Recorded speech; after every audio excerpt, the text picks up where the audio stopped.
20 години штипскиот мајстор за тетоважа Димитар Николовски креира уметносна кожа.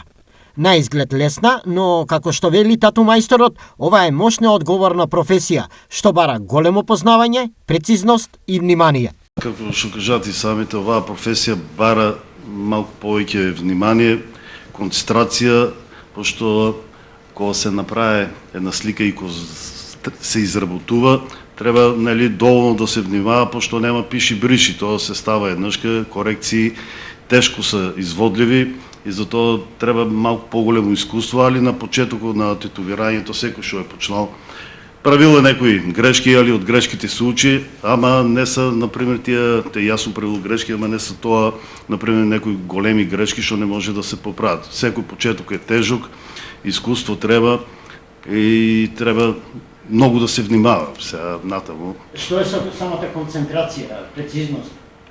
Па концентрацијата е околу 3 сата, 4, после 4 сат веќе малку паѓа концентрацијата, пошто се замараш, очите се замарат, концентрацијата паѓа, али трудиме се да се концентрираме.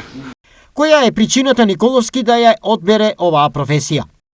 Спонтано, од радозналост, слушајќи го татко ми со другарите, како разговара у ЈНА, како се тетовирале со иглички, со тие работи, па јас од радозналост беше, не знам, 6-7 деление, и од радозналост слушајќи го, направи си сам тетоважа. После беше успешно? Успешно, колку толку останаа флеки сега некои белези таму. После у 7 деление направи машинка и проба на мене, на другари, натаму и полека. Не беше дозволено, не ми дозволува од дома со тоа да се бавам, пошто тоа време се тетовира, се друг тип на луѓе, ама скришно изгледа колку повеќе ми забранува, од дома јас толку повеќе сакав да го работам ова. И работеше се, например, непрофесионално. Не, се е тоа самоук, сум, али цртам од кој знам, прво научи да цртам, после да пишувам, што се вика. И улезе полека у водите на тетовирањето и со интернетот, излувањето на интернетот, со туторијали и гледање, малку повеќе улезе у тетовирањето, у тајните на тетовирањето. Професионално веќе, например, се бавам од 2004-2005 година со опрема како што треба и до сега за вие 20 години неколку успешно е. Добро е, надеваме се дека натам ќе биде како што е сега. Колку трае една изработка на тетоважа? Што е потребно за истата и дали секој може да си ја оствари желбата да има слика на својата кожа? Потребно за изработка на една тетоважа е, например, мотиво или клиентот да знае што сака да тетовира, да биде сигурен у тоа.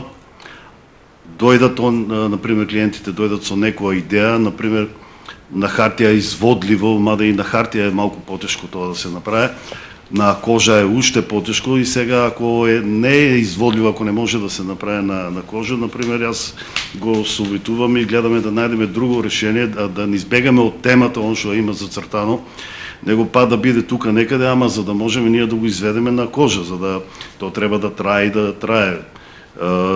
Бидејќи со една линија која се направи и тенка да е, например, на кожата, со текот на времето она малку шире и затоа гледаме да бидат малку поголеми, тие миниатурните тетоважи да бидат поголеми, за да не дое до тоа да се спое сето и да стане како една флека.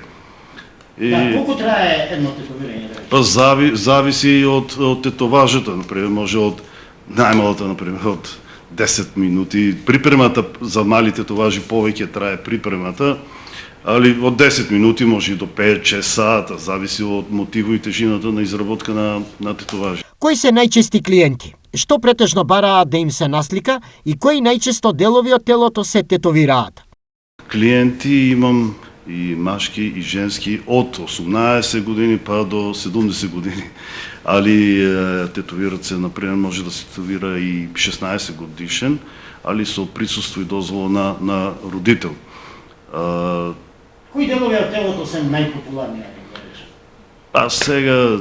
Сега, например, за машките, например, раците. раците са най-популярни кај машките, девојчињата стават малку по-мали, по-нежни тетоважи, например нози, раци, грб, зависи. Мислам секој тоа е индивидуално кој дека сака, али најпопуларно например е на раците. Машките например сакаат ракави, тие работи, па после иститувира се, па јас ќе се билдам, ќе се правам ново. Да. Кои видови на тетоважи се најбарени? Дали само да речеме просто мимиња или слики?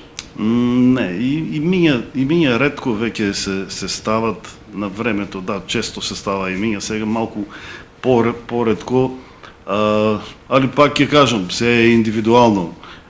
Слики, различни мотиви, реализам, некој сака еден направи, например, на слика, па неговото друштво, например, сите сакат таа да направат.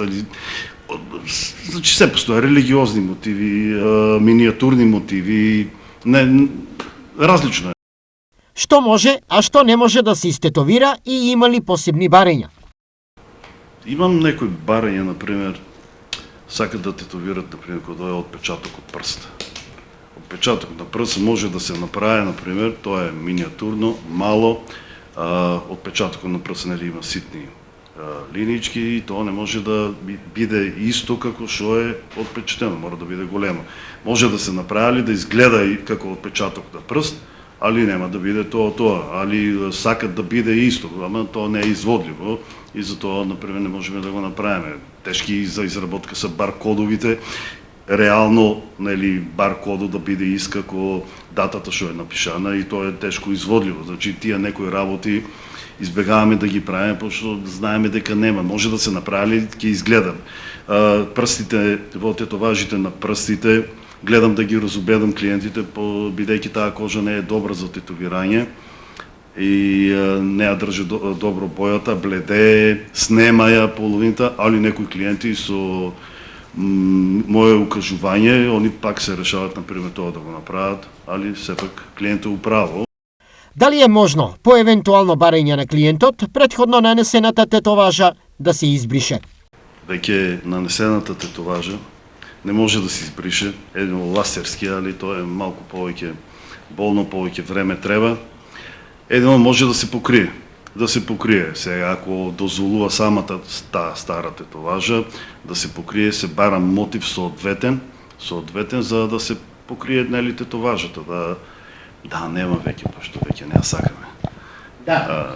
Има ли некои поинтересни случаи во вашето 20 годишно искуство? Еве да речеме, например, некој да истетовира некои букви кои што и самиот не е свесен за нивното значење. Обично тоа се кинески символи. Па да, кинески букви, сега на интернет пишува дека тоа значи, али кој знае дали тоа значи или не значи. Сега имаше еден, викам, брат, убаво му изгледало, викам тука значењето пишува дека е тоа и тоа, мислам нема никакво значење, али не ми е битно, вика на мене, вика јас кој ќе знае што пишува, на мене убаво ми изгледа, вика и сакам тоа да го направам и направивме го, што ќе правиш.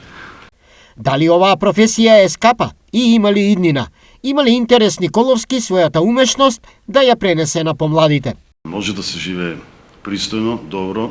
Сега, например, вие неколку години, да, претходно, например, самите почетоци кои беа на тетовирањето, да се бавам со тетовирање, не беше баш така. У месецо, например, се направеше една тетоважа, две тетоважа, али со теко на времето,